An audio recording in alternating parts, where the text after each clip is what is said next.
और दुख और अफसोस की बात है कि हमारे देश में एक व्यक्ति जन्मजात कर्म से वचन से झूठ बोलने में माहिर, 17 सितंबर को उसका जन्मदिन था, आप सब लोगों ने देखा होगा। और उसी के जन्मदिन पर यह बताया गया हमारे राष्ट्र की संसद के अंदर किसान बिल पारित किया गया और कहा गया हमारे देश की मंडियों में किसानों को लूटने वाला गिरोह है। एक नालायक और झूठ बोलने वाले फेंकू के जन्मदिन पर बताया गया कि मंडियों में गिरोह खड़ा हो चुका है, वो लूटपाट करता है। वही नरेंद्र मोदी मंडी व्यवस्था को खत्म करने के लिए उसी की सरकार नरेंद्र मोदी के जन्मदिन पर संसद के अंदर किसानों के खिलाफ काले कानून पारित कराती है। सर, जो देश में भी हालात बने हुए हैं, आप उसको कैसे देख रहे हैं, जो अभी मौजूदा हालात हैं देश में? गजेंद्र जी, जो सवाल आपने किया, मैं देश के और आप सबके माध्यम से जो देश के करोड़ों लोगों ने बताना चाहता हूं, हमारे देश के अंदर संविधान के निर्माता बाबा साहेब भीमराव अंबेडकर जी के जन्मदिन पर 14 अप्रैल 2016 को भारत की सरकार एक बहुत बढ़िया योजना लेकर आई, मोदी सरकार। उसका नाम था देश के किसानों के लिए, देश के मंडी में आढ़तियों के लिए और देश के उपभोक्ताओं के लिए। उसका नाम था इनाम। बाबा साहेब का भी बड़ा नाम था और बाबा साहेब के जन्मदिन के अवसर पर एक बहुत बड़ा तोहफा भाजपा सरकार लेके आई। और इनाम का मतलब यह था गजेंद्र जी कि हमारे पूरे देश की 6,994 मंडियां ई पोर्टल से जुड़ जाएंगी और भारत का किसान जहां चाहेगा, जहां उसे अच्छा अनाज मिलता, अनाज की कीमत मिलती, उसके उपज की कीमत में दाम मिलते होंगे, वो उस मंडी को अपना सामान बेचेगा। यह बाबा साहेब के जन्मदिन के दिन बड़ा तोहफा था। यही नहीं, तब प्रधानमंत्री नरेंद्र मोदी ने कहा इनाम एक ऐसा व्यवस्था है जिससे देश के किसानों को लाभ होगा, जिससे देश के मंडी में आढ़तियों को लाभ होगा और देश के एक एक उपभोक्ता को लाभ होगा। न उपभोक्ताओं को लूटा जाएगा, न किसानों को लूटा जाएगा और न आढ़तियों को नुकसान पहुंचाया जाएगा। मैं बधाई देना चाहता हूं नरेंद्र मोदी और संघ परिवार की सरकार को कि बाबा साहेब के जन्मदिन के अवसर पर भारत के किसानों के लिए, भारत के आढ़तियों के लिए और भारत के उपभोक्ताओं के लिए एक बहुत बड़ी योजना लेकर आई।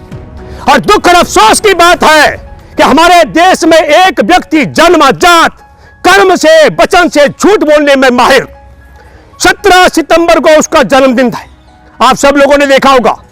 और उसी के जन्मदिन पर यह बताया गया हमारे राष्ट्र की संसद के अंदर किसान बिल पारित किया गया और कहा गया हमारे देश की मंडियों में किसानों को लूटने वाला गिरोह है, जिनको बाबा साहेब के जन्मदिन के अवसर पर बताया गया कि बहुत बड़ा अच्छा काम करते हैं। एक नालायक और झूठ बोलने वाले फेंकू के जन्मदिन पर बताया गया कि मंडियों में गिरोह खड़ा हो चुका है, वो लूटपाट करता है, उस व्यवस्था को हम खत्म करेंगे, ये मंडी व्यवस्था खत्म करेंगे, मंडियां नहीं रहेंगी, किसानों को आजादी दी जाएगी, किसान जहां चाहेंगे वहां अपना सामान बेचेंगे। मेरे देशवासियों, बाबा साहेब के जन्मदिन पर चाहते हुए भी मैं आपको बताना चाहता हूं, इनाम जिस दिन लॉन्च किया गया था, हमारे देश की 500 कुछ मंडियों को जोड़ा गया था और तब से लेकर के अब तक भारत की सरकार बमुश्किल 1000 मंडियों को सूचीबद्ध कर पाई है इनाम के साथ। और अब कह रही है कोई इनाम नहीं, हम मंडी खत्म कर देंगे, मंडियों के आढ़तियों को खत्म कर देंगे, बिचौलिया व्यवस्था खत्म कर देंगे। और किसान कानून जो लेकर आए हैं अरुण जी और गजेंद्र जी, ये महत्वपूर्ण बात मैं आपसे करना चाहता हूं। मैं उन कानूनों के नाम बड़े विचित्र है, लंबे पड़ेंगे। मैं आपको बताना चाहता हूं, हमारे देश के अंदर अवैध तरीके से भंडारण करके किसानों की उपज को और फिर काला बाजारी करके देशवासियों से मुनाफाखोरी के लिए लूटपाट करने पर प्रतिबंध लगाने के लिए 1955 में तत्कालीन सरकार ने कानून बनाया था। क्या कानून था कि किसान की उपज को आप इकट्ठा जमाखोरी न कर दें और बाजार में जब अकाल पैदा हो जाए तब आप उसको कई गुना ज्यादा कीमत पर बेच करके देश के उपभोक्ताओं को न लूट पाए। नरेंद्र मोदी की सरकार कानून लेकर आ रही है। क्या कानून लाई है? देश में अवैध तरीके से नहीं अवैध तरीके से आप किसानों की जितना चाहो उपज का भंडारण करो और देश के एक एक उपभोक्ता को लूटने का काम करो, और इसका नाम दिया जा रहा है किसानों के लिए बहुत बढ़िया कानून है। और दूसरा महत्वपूर्ण बात, हमारे देश के अंदर हमारे देश के किसानों से कहा जा रहा है अब आप अनुबंध पर खेती करेंगे। देश के किसानों को उन्हीं के खेतों में बंधुआ मजदूर बनाने का षड्यंत्र है, और मैं इसी पर जोड़ूंगा गजेंद्र जी। और तीसरी महत्वपूर्ण बात है, अभी हमारे देश के अंदर न्यूनतम समर्थन मूल्य है, और न्यूनतम समर्थन मूल्य पर मंडियों में आढ़तियों के माध्यम से जो खरीद फरोख्त होती है, जो सामान हमारे किसान उपज खरीद देते हैं, उस पूरी व्यवस्था को खत्म किया जा रहा है और डकैत बताया जा रहा है मंडियों में। मैं मंडी का स्ट्रक्चर आपको बताना चाहता हूं। 6,994 मंडियों में जो देश में है, 400 मंडियां अकेले हरियाणा में, छोटा राज्य में इसलिए जिक्र कर रहा हूं, और वहां का जिक्र इसलिए भी कर रहा हूं कि 14,000 रुपए के लगभग मासिक आमदनी किसानों की देश में सबसे ज्यादा है, यह सरकार मानती है। तो मासिक आमदनी ज्यादा है, राज्य छोटा है। 400 मंडियों में 4,000 आढ़ती हैं गजेंद्र जी, और 4,000 आढ़तियों के साथ एक एक आढ़ती के साथ 2-2 मुनीम हैं, और 8-8 पल्लेदार हैं। इसका मतलब आप समझ लीजिएगा कि कितनी बड़ी आबादी वहां पर हमारे देश का। हम हिसाब किताब लगाएं तो हमने हिसाब लगाया कि हमारे देश में 7 लाख से ज्यादा परिवार सिर्फ मंडियों में जो आढ़ती का काम करते हैं, पल्लेदारी का काम करते हैं, मुनीम का काम करते हैं, वो पल बढ़ रहे हैं। अब मैं आपके सामने देश कहां पहुंच चुका है। जब देश के अंदर मुकेश अंबानी, जब देश के अंदर गौतम अदानी बाजार में कृषि उपज की खरीद फरोख्त का धंधा नहीं करते थे, तब नरेंद्र मोदी और संघ परिवार की सरकार बोलती है मंडी अच्छी है, मंडी के आढ़ती अच्छे हैं, और मंडी में हम मंडी और देश के किसानों के लिए इनाम योजना लेकर आए हैं।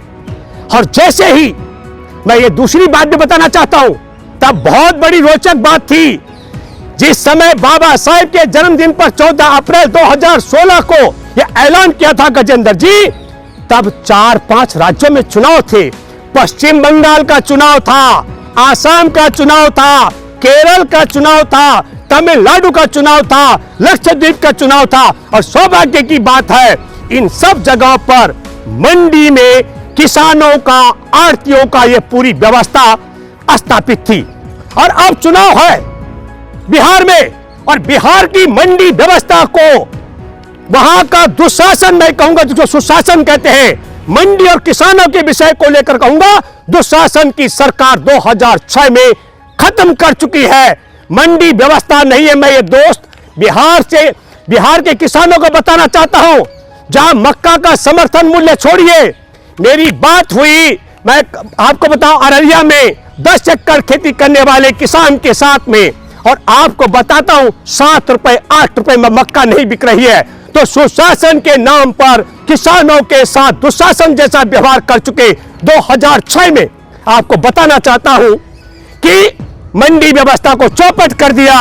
और यह नरेंद्र मोदी जो 2016 में मंडी व्यवस्था के गुणगान करते हैं बाबा साहेब के जन्मदिन पर, वही नरेंद्र मोदी मंडी व्यवस्था को खत्म करने के लिए, उसी की सरकार नरेंद्र मोदी के जन्मदिन पर संसद के अंदर किसानों के खिलाफ काले कानून पारित कराती है। और बिहार के चुनाव में आनंद लेने के लिए किसानों की खरीद फरोख्त का मंडी व्यवस्था खत्म हो गई, तो कहते हैं कि मंडी में जो आढ़ती है वो लुटेरों का गिरोह बताया जाता है। तो आप ये समझ लीजिएगा, ये बात मैं इसलिए कह रहा हूं, नरेंद्र मोदी से पूछिए देश के नागरिकों, 2016 में 14 अप्रैल को बाबा साहेब के जन्मदिन पर मंडी की व्यवस्था, किसानों को लाभकारी बताने वाले, आढ़तियों का अच्छा योगदान बताने वाले, उपभोक्ताओं के लिए बढ़िया बताने वाला जो समय था, जो भाषणबाजी दी गई थी, और अब मंडियों में आढ़तियों को और मंडियों को खत्म करने की बात की जा रही है। तो मैं जानना चाहता हूं, मोदी तुम नशे में तब थे, बेहोश, ज्यादा चरस गांजा पी लिया था क्या, या तुम होश में अब आए हो? ये देश को बताना चाहिए। लेकिन मैं ये साफ शब्दों में कहना चाहता हूं, मोदी सरकार और संघ की सरकार ये जानती और मानती है कि हमारे देश के लोगों की याददाश्त कमजोर होती है। इसलिए मैं बिहार के हमारे देश के किसान का बेटी बेटा और बहुएं और उनके पोता पोती पढ़े लिखे, मैं आप सब लोगों से आग्रह करता हूं, आप जाइए और देखिए बाबा साहेब के जन्मदिन पर ई नाम के नाम पर नरेंद्र मोदी का भाषण यूट्यूब में है। बाबा साहेब के जन्मदिन पर जिसका गुणगान किया गया, जिस मंडी व्यवस्था को, उसे आज खत्म क्यों किया जा रहा है? जहां मंडी व्यवस्था ठीक है, वहां का वोट लेने के लिए मंडी का गुणगान किया गया, और जहां मंडी व्यवस्था खत्म कर दी किसानों को मिटाने के लिए, वहां मंडी को बदनाम करने के लिए ये काले कानून लाए गए। ये षड्यंत्र है। मैं यही नहीं, मैं एक बात और आपको कहना चाहता हूं, हमारे चीन के सैनिकों ने सीमा पर कब्जा कर रखा हमारे देश की, और प्रधानमंत्री बोलता है हमारी सीमा में कोई नहीं घुसाया है, हमारी सीमा में कोई नहीं घुसा हुआ है, हमारी पोस्ट पर कोई कब्जा नहीं है। मैं आपको बताना चाहता हूं, और हमारे देश का रक्षा मंत्री संसद के अंदर कहता है 38,000 वर्ग किलोमीटर पर कब्जा है चीन का। मैं आप सब देश के करोड़ों किसानों से कहना चाहता हूं, फिल्म इंडस्ट्री में चैटिंग क्या क्या व्हाट्सएप पर लिख के गया, कोर्ट वर्डों को ढूंढा जा रहा है। मैं आप सब से जानना चाहता हूं, चीन हमारे देश की जगह पर कब्जा करके बैठा हुआ है, हमारे घर में घुसकर हमारे जवानों की हत्या कर चुका है, और हमारे देश का प्रधानमंत्री सार्वजनिक तौर पर कह चुका है हमारे देश में कोई नहीं घुसा। इस आदमी ने हमारे देश के संवैधानिक नक्शे के औचित्य को खारिज कर दिया है। इससे बड़ा देशद्रोही और कौन हो सकता है? मैं केंद्र की तमाम एजेंसियां जो आज नशे को ढूंढने के लिए कोड वर्ड ढूंढ रही है, मैं उन सबों से आग्रह करता हूं, ईमानदारी के साथ में यदि तुम मोदी सरकार की गुलामी नहीं कर रहे हो और मूर्खों अपने दायित्व का निर्वाह करते हो, तो मोदी पर देशद्रोह का मुकदमा क्यों नहीं दर्ज होना चाहिए? तीसरी बात, हमारे देश के अंदर गजेंद्र जी गलवान घाटी के शहीदों की संख्या 21 हो चुकी है, और हमारे देश के रक्षा मंत्री ने संसद में 20 बताई है। हमारा किसी का कब्जा नहीं है। क्यों नहीं तड़ी पार रह चुके शख्स को कुर्सी से हटाकर जेल में डाला जाना चाहिए? ये सवाल मैं देशवासियों से पूछ रहा हूं। मैं आप सब लोगों के माध्यम से एक बात कहना चाहता हूं, हमारे देश में संविधान की प्रति को संसद की चौखट पर संघ परिवार के सामने सरकार में जलाया गया। हमारे देश में गलवान घाटी में चीनी सैनिकों ने घुस करके, घर में घुस करके पहली बार भारत के बहादुर निहत्थे जवानों को पीट पीट कर मार डाला है। हमारे देश के अंदर पहली बार संविधान की आत्मा धर्मनिरपेक्षता की हत्या करके सिटीजन अमेंडमेंट एक्ट, विभाजनकारी नागरिकता कानून बनाया गया है। तो देश में संविधान की आत्मा की हत्या, सीमा पर जवानों की निहत्थों की हत्या, संसद की चौखट पर पट्टी जलाने का मामला, किसानों के पक्ष में बने कानूनों को काले कानून में बदलने का मामला, देश में जमाखोरी और मुनाफाखोरी पर विराम लगाने वाले कानून को हटाकर जमाखोरी और मुनाफाखोरी की तरफ लाने का मामला, और मैं आपको बताता हूं हमारे देश की विकास दर को -50 तक पहुंचाने का मामला, और देश में नागरिकों को लड़ाने का मामला, छात्रों को बदनाम करने के लिए जेएनयू पर इनके गुंडों के द्वारा नकाबपोशों का हमला करना, राजधानी दिल्ली में सिटीजन अमेंडमेंट एक्ट और एनआरसी के खिलाफ अहिंसक तरीके चल रहे आंदोलन में दंगाइयों को भेजकर जिंदे लोगों की हत्या करवाने का मामला। और मैं आपको बताना चाहता हूं, संघ के शासन में 2002 में गुजरात में भी कोख में कत्ल कराए गए, जिंदे इंसान जलाए गए। आपको बताना चाहता हूं उसी परिपाटी को ये आगे बढ़ा रहे हैं। तो इनके राज में देश में संविधान सुरक्षित नहीं है। हमारे देश के सुप्रीम कोर्ट के जज सड़क पर आए, हमारे देश की न्यायपालिका सुरक्षित नहीं है। संसद के अंदर काला कानून पास कराया गया राज्यसभा में, जबकि वो काला कानून के खिलाफ विपक्ष को उठाकर उसकी बोलती बंद कराई गई है। तो संसद की मर्यादा सुरक्षित नहीं है, संविधान की पत्तियां जलाई गई, सैनिक मरवाए गए, और देश की जीडीपी का तहस नहस कर दिया, और देश के अंदर 14 करोड़ लोगों की नौकरियां छीनी गई है। और आखिरी बात मैं आप सब लोगों के माध्यम से बिहार के लोगों से करना चाहता हूं, नहीं भूलना चाहिए हमको। हमारे देश के प्रधानमंत्री ने कल संयुक्त राष्ट्र संघ से कहा, क्या किया तुमने कोरोना को लेकर। मैं पूछना चाहता हूं मोदी, तुम बताओ तुमने देश में कोरोना को लेकर क्या किया। हमारे देश में 30 जनवरी को कोरोना का उजागर हो चुका था मामला, और 52 दिन तक 30 जनवरी से लेकर गजेंद्र जी न रेल रुकी, न बसें रोकी गई, न उद्योग बंद हुए, न फैक्ट्रियां बंद हुई, और न कोई व्यापार बंद हुआ, न होटल बंद हुआ, और न किसी का काम रुका, न रिक्शा तांगा रुका, और बमुश्किल 550 मामले हुए थे और देश में ताला लगा दिया इस मूर्ख नालायक ने। हमारे देश का उद्योग, व्यापार, जहाज, रेल, मजदूरी, होटल, ढाबा सब बंद कर दिया। और 68 दिन की तालाबंदी में जब गारंटी हो गई कि अब उद्योग नहीं पनप सकते हैं, व्यापार नहीं बच पाएगा, होटल इंडस्ट्री नहीं उठ पाएगी, किसान नहीं बच पाएंगे, उसके बाद अनलॉक शुरू कर दिया। तो पूछो, हे नरेंद्र मोदी, तुम उस दिन बेहोश थे जब 550 मामलों पे ताला लगाया, और 1 जून को जब मामले 2 लाख से ज्यादा हो गए तब अनलॉक 1 शुरू कर दिया। आज रोजाना 1 लाख से ज्यादा मामले उजागर हो रहे हैं, 1 लाख लोगों की जान जा चुकी है। और मैं ये कहना चाहता हूं, मोदी तुम बताओ तुमने देश के लिए क्या किया। तुमने क्या किया? तुमने देश के गरीबों की जाने आने के साधन, बस और रेल सेवा बंद की। गजेंद्र जी 14 करोड़ शहरों से जिनकी नौकरियां छूटी है मजदूरों की, सैकड़ों किलोमीटर पैदल चलने वालों में सैकड़ों की जान चलते चलते भूख से मर गए, सैकड़ों लोग चलते चलते गाड़ियों से कुचल के मर गए, दर्जनों लोग रेल से कट के मर गए, सैकड़ों महिलाओं ने खुले आसमान के नीचे बच्चे जने, करोड़ों लोगों के पैरों की खाल निकल गए, पश्च टपक था। और जब इस नालायक ने सब बर्बाद कर दिया, एक एक बदला, तो मैं ये कहना चाहता हूं कि नया अभी मौजूदा सत्र में न केवल किसानों के लिए ये काले कानून का मामला, मजदूरों के भी अधिकार छीन लिए, उस पर मैं दोबारा कभी बात करूंगा। मैं आप सबके माध्यम से किसानों को एक बात याद दिलाना चाहता हूं, आजादी के 66 वर्ष बाद बना कानून उचित मुआवजे के अधिकार को लेकर पुनर्स्थापना, पुनर्वास और पारदर्शी तरीके से अधिग्रहण करने के लिए बना 2013 का जो कानून है, उस कानून को मिटाने के लिए नरेंद्र मोदी की सरकार ने 26 मई को सरकार बनती है।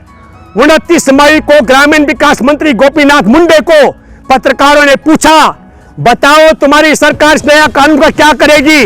और गोपीनाथ मुंडे ने कहा, हमारी सरकार तत्काल क्रियान्वयन करेगी। और गजेंद्र जी 3 जून को कार तेज चल रही थी, ड्राइवर ब्रेक मारता है और गोपीनाथ मुंडे की जान चली जाती है। इन्होंने गोपीनाथ मुंडे की हत्या कराई, किस लिए? ताकि 2013 के कानून को खत्म किया जा सके, 3 बार अध्यादेश जारी करके। तो मैं देश के करोड़ों किसानों आपसे कहना चाहता हूं, उस कानून में 4 भले कानून प्रावधान थे। 100 में 70 से 80% किसान लिख कर देगा और भौतिक तौर पर अपनी जमीन का कब्जा सौंपेगा, तब अधिग्रहण माना जाएगा। और दूसरी बड़ी बात कहना चाहता हूं, हमारे देश में निजी कंपनियों के लिए जो जमीनें छिनती है, प्राइवेट पब्लिक पार्टनरशिप PPE के लिए, उसके लिए प्रावधान था कि इसका समाज पर दुष्प्रभाव जो पड़ेगा उसका निदान करना पड़ेगा गजेंद्र जी। और साथ में तीसरी बड़ी बात थी, जमीन के बदले जमीन देनी पड़ेगी। और तीसरा मामला था, जमीन कोई बड़ी नहीं हो सकती। हमारे देश में आबादी बढ़ रही है, भविष्य में देशवासी भूख से न मरे, जिसमें बहुफसली खेती और सिंचित भूमि को अधिग्रहण से बाहर रखा गया था। और चौथी बात, जमीन की कीमत बढ़ती रहती है। 200 साल पहले किसान की जमीन छीन लेते हैं, किसान की जमीन 5 साल से ज्यादा अगर हो गया अधिग्रहण किया हुआ, अधिग्रहण रद्द हो जाएगा। तो मैं ये कहना चाहता हूं, आजादी के 66 वर्ष बाद बने कानून को खत्म कराने के लिए आप सरकार कभी भी आपकी जमीन का अधिग्रहण कर सकती है। और इसके अलावा जमीन अगर बच गई आपके पास, तो आपको बंधुआ मजदूर बनाने के लिए कॉन्ट्रैक्ट फार्मिंग, अनुबंध के आधार पर कंपनियों का बंधुआ मजदूर बनना पड़ेगा। और अगर आप शहरों की तरफ पलायन करोगे और जिन फैक्ट्रियों में आपको नौकरी मिलेगी, वहां अब आपको आवाज उठाने का हक नहीं है, आप हड़ताल नहीं कर सकते हैं, शोषण के खिलाफ आवाज नहीं उठा सकते हैं। ये 3 बातें आपको सोचनी पड़ेगी। आपके पास जमीन नहीं बचेगी, कभी भी अधिग्रहण हो सकती है। जमीन बच गई तो उसको आप खेती नहीं कर पाएंगे। आपको कंपनी के साथ में गुलाम बन करके रहना पड़ेगा फसल पैदा करने के लिए, और शहर में आएंगे तो यहां भी आपको गुलाम बन के रहना पड़ेगा। ये बात मैं आप सब लोगों से कहना चाहता हूं। इनके राज में न किसान बचेगा, न खेती बचेगी, न फैक्ट्रियों में अधिकार बचेंगे, न सीमा बचेगी, न विकास दर बचेगी, न रुपए की कीमत बचेगी। झूठ बोल के प्रधानमंत्री के पद की गरिमा भी नहीं बचेगी। तो मैं आप सब लोगों से कहना चाहता हूं कि बिहार में मौजूदा दौर के चुनाव में आप इनको सबक सिखाएंगे। धन्यवाद। जय हिंद, जय भारत। अगर आपने अभी तक हमारा चैनल सब्सक्राइब नहीं किया है तो सब्सक्राइब करें और घंटी का बटन बिल्कुल भी दबाना ना भूलें, ताकि सभी लेटेस्ट खबरें पहुंच सकें आप पे सबसे पहले।